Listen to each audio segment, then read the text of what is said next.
Hola, bienvenidos a nuestra clase El origen y la evolución de los seres vivos de grado noveno. Iniciamos con esta reflexión alusiva al valor de la perseverancia. Perseverar es permanecer constante Iniciamos con los a un conceptos propósito claves y para ingresar a desarrollar la clase. biología evolutiva. Demos la Es el área bienvenida. de la biología que estudia los cambios de los seres vivos a través Bien, del aquí tenemos tiempo, algunos de los así como las postulados relaciones de evolutivos, parentesco entre las principalmente el especies. sijismo. Quien Es se una especializa teoría, en esta ¿sí? Es disciplina se decir, denomina creencia biólogo que sostiene evolutivo. que las especies La comprensión de actualmente la vida desde existentes su origen han permanecido pasando por todos básicamente los cambios y invariables fenómenos involucrados desde la para que creación. ésta haya El evolucionado en las sijismo formas distintas que afirma que las conocemos. especies no habían cambiado La sus biología evolutiva se características desde define su como la origen, ciencia es que se decir, encarga de no se deducir hechos extinguirían históricos y o procesos como los aparecerían otras nuevas mecanismos de especies selección en el natural. tiempo. ¿Qué es la Aquí podemos selección? también observar De ciertas otras características dos genotípicas que se teorías que expresan podemos en el también fenotipo tocar, de los como la individuos de una creacionista, población. en el cual se atribuye a la creación de las especies a un dios, y la naturalista, que viene siendo la evolución que va teniendo a nivel natural la evolución del hombre. Algunos otros postulados que podemos encontrar: tenemos que las formas de vida no son estáticas, sino que evolucionan. El proceso de la evolución es gradual, es lento y continuo. Los organismos parecidos descienden de un antepasado común. La selección natural se divide en dos fases. La primera fase es la modificación espontánea de los individuos y la segunda fase lucha por la supervivencia. Quiere decir que los individuos mejor dotados tienen más ventajas para sobrevivir en el medio, ¿sí? Porque su modificación les favorece. Teorías de la evolución. Otra de las teorías principales que tenemos es la teoría de Darwin. Esta teoría de Darwin se basa en lo siguiente: dice que las especies no son inmutables y estas cambian y evolucionan mediante la selección natural. Es necesario la supervivencia o la reproducción diferencial. La evolución es un proceso lento y gradual. Estas son algunas de las postulaciones que se pueden destacar en medio de todo lo que Darwin propuso. Sí, es importante destacar que el éxito evolutivo de los insectos es un ejemplo claro de la selección natural que se evidencia. De allí él puede sacar deducciones que hizo. Por ejemplo, aquí estamos observando cuatro tipos de pinzones, en el cual él realizó esta diferenciación a partir de 14 tipos de pinzones que encontró en la isla de Galápagos. Estos fueron un aporte para plantear la idea sobre la evolución por selección natural, al encontrar que, a pesar de ser similares, presentaban diferencias específicas, principalmente en algunas características de su pico. Como podemos observar en la imagen, cada una de las especies que tenemos allí de estas aves, de estos pinzones, tienen un pico diferente. ¿Por qué el pico diferente? Bueno, lo que es la Geospisa párvula es un pinzón arbóreo, quiere decir que tiene un pico corto y afilado para atrapar insectos. Tenemos la Geospisa magnirostris, que viene siendo aquella que tiene un pico grande y fuerte para aplastar las semillas duras y grandes. Es un pinzón terrestre grande. Tenemos el Geospisa forestis, que viene siendo un pinzón terrestre mediano de pico pequeño para aplastar semillas más pequeñas y blandas. Entonces son las características que tenemos de estos pinzones. Por último tenemos el Ceritea olivance, es un pinzón oliváceo, oliváceo, perdón, pico fino para buscar y atravesar pequeños insectos. Estas son las características que él pudo destacar de cada uno de estos pinzones. Tenemos también la teoría de Lamarck, ¿sí? Lamarck es uno también de los fue uno de los aportes más importantes a estas teorías de evolución. Jean-Baptiste Lamarck, quien pensaba que las especies se transformaban en otras de manera continua, y propuso cuatro principios evolutivos: la herencia de caracteres adquiridos, principios uso y desuso, capacidad de adaptación de los organismos a cambios ambientales y la evolución de los organismos. Podemos observar también la imagen que tenemos de las jirafas. ¿Sí? Podemos observar que en la primera imagen estas jirafas tienen un cuello más pequeño y a medida que ellas van pues alargándose el cuello. Entonces Lamarck propuso que el cuello de las jirafas se alargaba a medida que los individuos lo estiraban para llegar hasta las hojas más altas de los árboles y así proveer su alimento, lo que significa que cada generación de jirafas iba a tener el cuello más largo y que esta característica era transmitida de los descendientes, que es lo que podemos observar en la imagen 1, que el cuello está un poco más pequeño. En la imagen 2 ya se empieza a alargar el cuello y empiezan ellos a alcanzar mucho más altas las hojas que están, y por último pues ya podemos observar que esta especie tiene el cuello mucho más largo. Entonces, como vienen desencadenándose de sus descendientes, por eso es que se dice que viene siendo un tipo de herencia o de carácter adquirido, y también puede ser también una evolución de los organismos según los planteamientos que Lamarck hizo a la evolución. Tipos de adaptaciones que podemos nosotros encontrar. Tenemos tres tipos de adaptaciones. Morfológico, este tipo de adaptación se da por los cambios presentes en las estructuras externas de los organismos que les permiten una mejor adaptación. Por ejemplo, el mimetismo, la habilidad de algunas especies de imitar formas o colores de animales más peligrosos, o el camuflaje, por ejemplo los insectos que se camuflan con las hojas para protegerse, o el camaleón que cambia el color dependiendo del ambiente en el que se encuentre. También tenemos otro ejemplo y puede ser de morfología en los huesos, que pueden ser huesos huecos como en las aves, que les permiten un vuelo más alto. Tenemos otro tipo de adaptación que es el fisiológico.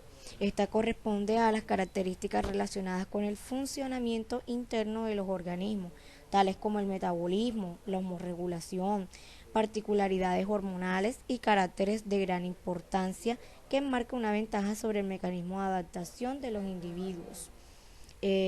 Un ejemplo de esto pueden ser las branquias de los peces, que son un tipo de adaptación morfológica, ya que viene siendo la característica que ellos tienen en su estructura respiratoria. Otra de las adaptaciones es la etológica, que hace referencia al comportamiento. Son las referidas al comportamiento de los organismos ante determinada situación, permitiendo su supervivencia o reproducción. Entonces son los comportamientos que tienen especies para poder sobrevivir ante un ambiente en el que se encuentren. La microevolución. La microevolución es la evolución de las especies desde el punto de vista genético, en las que los individuos que aportan combinaciones favorables de alelos tienen más probabilidades de sobrevivir. Esta incluye la variabilidad genética principalmente. Esta variabilidad genética viene siendo los fenotipos de una población, presentan variabilidad que determinan los genotipos.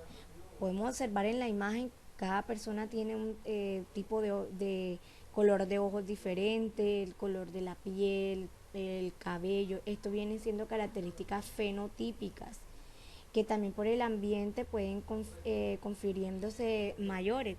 Quiere decir que también podemos encontrar variabilidad genética en los genotipos de la persona, en los genes. Hay una variabilidad. Podemos tener también genes de los abuelos mezclados con los de los padres. Entonces ahí se va dando una variabilidad genética que hace parte también de las características físicas que nosotros obtenemos. Dentro de esta variabilidad genética podemos encontrar también lo que son las mutaciones, que es un cambio del material genético de la célula. La mayoría ocurre en organismos de reproducción asexual, que son la fuente de variabilidad genética, o en ocasiones perjudiciales para los organismos con reproducción sexual. Como podemos observar aquí en la imagen, tenemos el gato que tiene un ojo de color azul y un ojo de color verde. Entonces esto viene siendo una mutación. Flujo genético es el intercambio de genes por la reproducción de individuos de diferentes poblaciones. Dicho flujo genético beneficia a la población a reducir las diferencias de la misma. Continuando, tenemos deriva genética. Algunos individuos de cada generación pueden simplemente por el azar dejar unos pocos descendientes más, quiere decir los genes. que otros individuos pueden ser, pueden enmarcarlos un poco más. En esto tenemos lo que es el efecto fundador. ¿Qué es el efecto fundador? Es cuando algunos individuos se separan de la población en otras áreas y forman una nueva población con acervo genético. Quiere decir alelos únicos, genéticos alelos únicos, diferentes.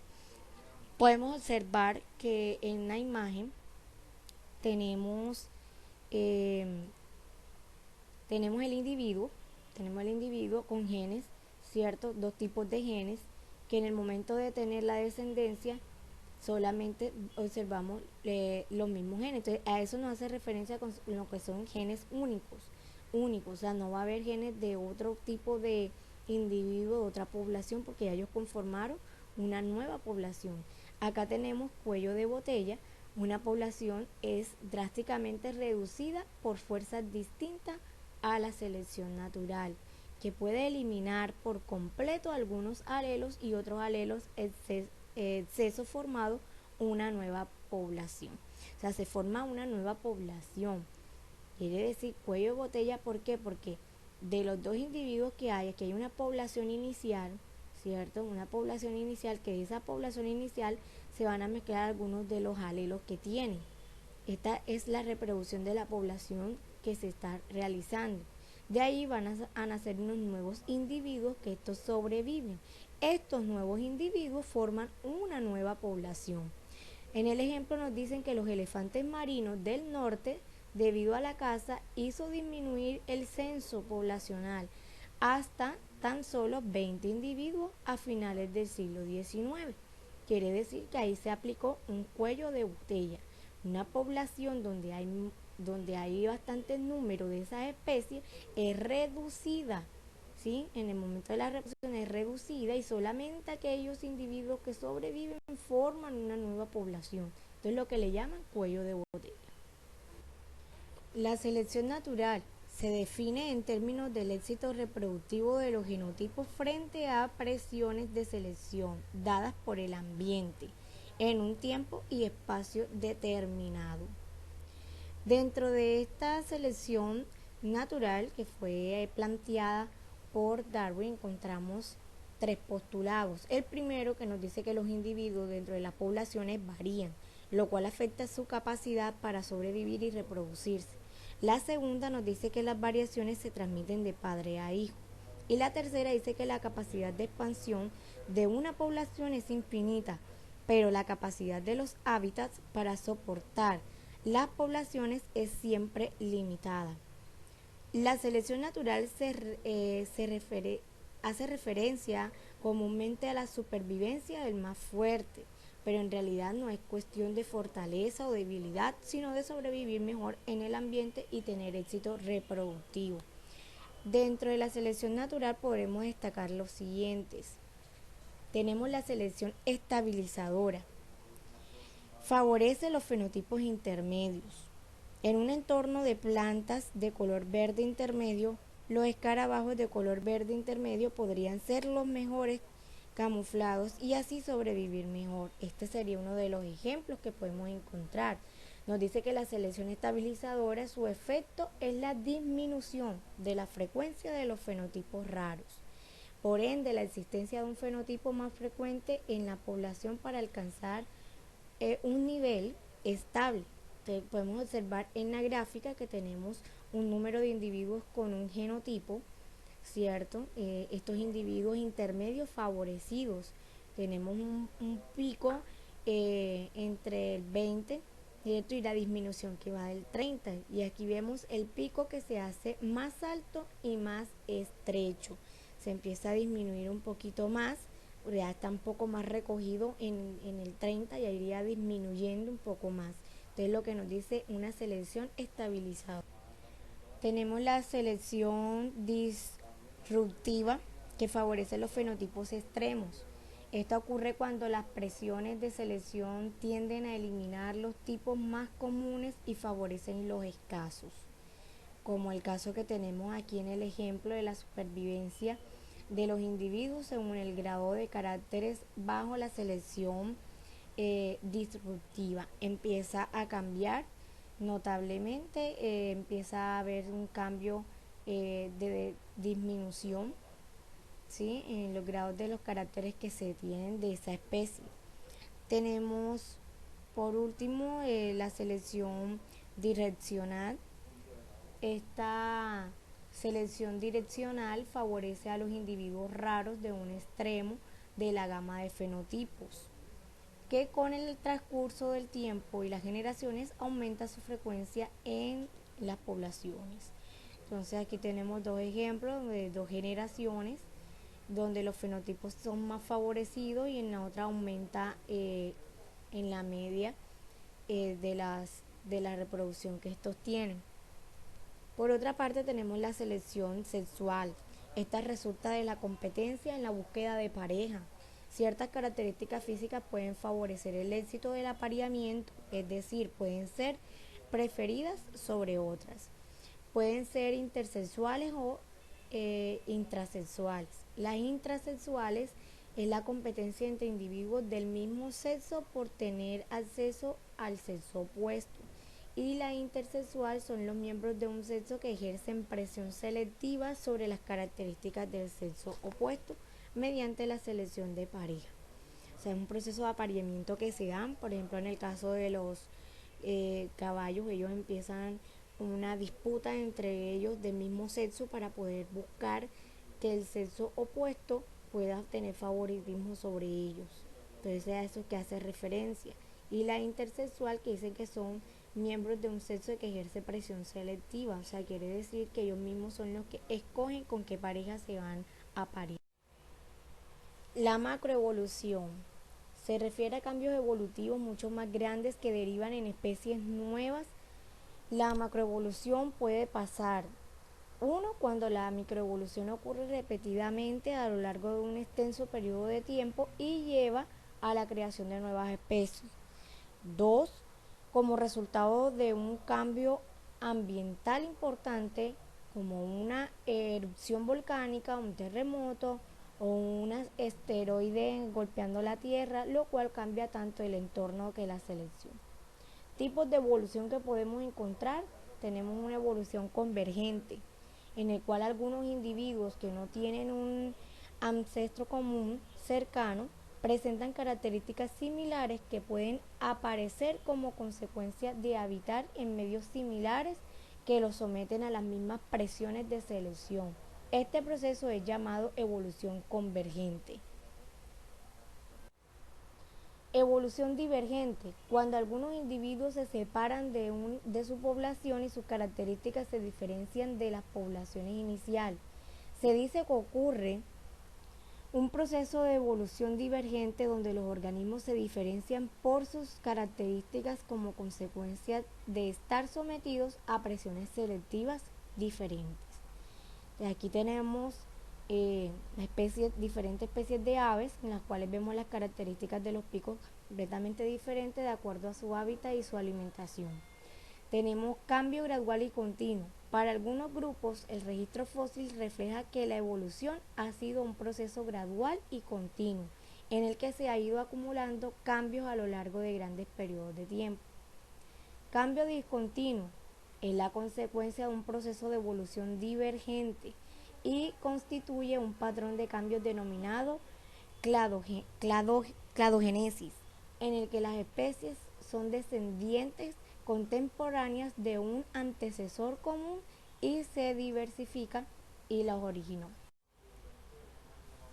Evolución reticulada es la combinación de dos o más especies dependientes para formar una nueva.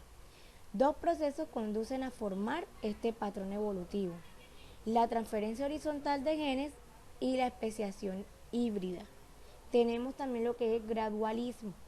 Dice que para adaptarse al ambiente en el que viven, las especies van acumulando pequeñas modificaciones a lo largo de millones de años, hasta que su forma y sus características cambian de tal manera que ya no puedan cruzarse entre sí y por lo tanto son consideradas como nuevas especies. Como lo podemos ver en la imagen que tenemos las mariposas, desde el inicio de la primera mariposa que empieza su proceso de reproducción, podemos notar los cambios que gradualmente va haciendo desde la especie inicial que empieza a hacer su proceso de reproducción. Entonces tenemos características fenotípicas en lo que es el gradualismo y características fenotípicas de lo que es el equilibrio punteal. Evolución paralela. Las dos especies pertenecen a grupos que son evolutivamente cercanos, a diferencia de la convergencia en donde las especies pertenecen a grupos lejanos, pero ambas empiezan a manifestar características similares. La coevolución. ¿Qué es la coevolución? Es el proceso por el cual dos o más especies ejercen una presión de selección mutua y sincrónica que se traduce en adaptaciones específicas recíprocas. Requisitos del proceso de coevolución.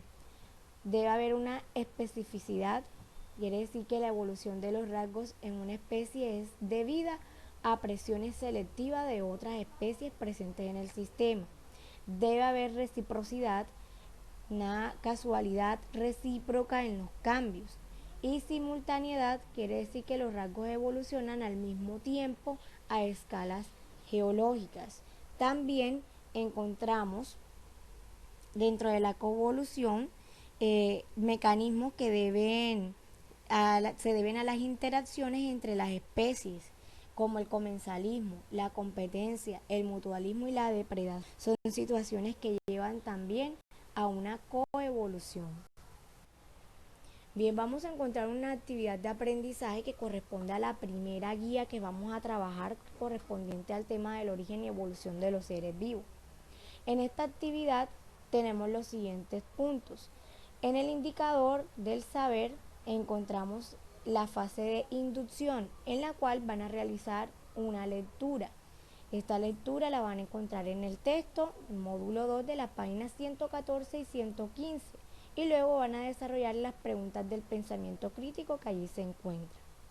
Pasamos a una fase de exploración, en la cual van a continuar con una lectura. Van a realizar del módulo 2 las páginas 110 y 111 y van a desarrollar las actividades sugeridas de allí. Lea el texto, guía y realice la actividad que estamos aprendiendo. Volumen 1, página 127 del módulo 2. 4. Seleccionar y manipular variables. A partir de la actividad vamos a comparar las estructuras homólogas con las estructuras análogas, diferenciar cuáles vienen de ancestros comunes. Esto lo vamos a encontrar en la página 128 de los 2. Continuamos con las actividades del indicador del hacer. Tenemos la fase de aprendizaje personalizado. Aquí encontramos 3 puntos a realizar. La primera es realizar una lectura comprensiva del texto guía sobre los tópicos origen y evolución de los seres vivos. Te lo vamos a encontrar en la página de la página 15 a la de 54 del módulo 3, volumen 2. A partir de la lectura van a elaborar un glosario de las palabras clave y términos desconocidos. Tenemos punto 6, que es argumentar sobre los postulados de las diferentes teorías que ya vimos, que es el fijismo, el creacionismo, las teorías de Lemar y Darwin. Esto lo vamos a encontrar en la página 127 del módulo 2. Punto 7 es seleccionar las variables que son evidentes en la macroevolución. Identificar los mecanismos que conllevan a la macroevolución, diferenciar los tipos de evolución, analizar los modelos y patrones evolutivos, la ecoevolución y los modelos de especiación. Todo esto lo vamos a encontrar en el texto, en el módulo 2, desde la página 153 y 154. Me comprometo con el cambio en mi entorno a partir del estudio de la problemática de nuestro proyecto de aula. Esto es una actividad de inducción al proyecto de aula. Proyecto de aula que vamos a trabajar tiene que ver con los mangles. Entonces usted va a consultar cuáles son los tipos de mangles que se encuentran en la ciudad de Cartagena, dónde están ubicados y anexar imágenes de estos mangles. Por último tenemos la actividad del indicador del ser. Aquí vamos a desarrollar un poco las competencias del aprendizaje personalizado también. En competencias lectoras vamos a realizar una lectura, cómo actúa el cambio climático en Colombia, módulo 3, páginas 12 y 13. Y luego vamos a desarrollar las preguntas de pensamiento crítico. Por último tenemos una lectura sobre por qué los topos son ciegos según Lamar. Ahí vamos a realizar esta pequeña lectura que tenemos y a responder las dos preguntas. La pregunta 10 que dice, de acuerdo con lo anterior, ¿cuál era el pensamiento de Lamarck frente al ejemplo de... Tenemos por último la pregunta 11 que dice, argumenta cómo explicaría Darwin este hecho, el hecho anterior del que estábamos hablando sobre por qué los topos son ciegos. Entrega de la actividad. Fecha máxima de la entrega de la actividad 26 de febrero. Fecha máxima de entrega, no la mínima, la máxima. Hasta el 26 de febrero estamos recibiendo esta actividad. ¿Dónde la vamos a recibir? La vamos a recibir en la plataforma, en formato PDF, como siempre hemos estado trabajando para que no haya ningún tipo de desorganización del trabajo, no se vaya a alterar en el momento de descargar. Recuerda la estructura del trabajo que se encuentra en la guía de aprendizaje. Es importante que lea la guía para que sepa cómo va a entregar su estructura de trabajo. Recuerde que la estructura de trabajo empieza con lo que es la hoja de presentación y termina con lo que es la bibliografía. Tener en cuenta porque se va a calificar dentro de la rúbrica. Debe tener en cuenta también que todas estas actividades deben llevar una sustentación. Esa sustentación se hace en los encuentros sincrónicos. La sustentación para esta actividad número 1, que corresponde a la guía 1, la vamos a desarrollar entre el 22 al 26 de febrero. Haya usted entregado o no la actividad, se va a desarrollar entre esa semana lo que es la sustentación de la actividad.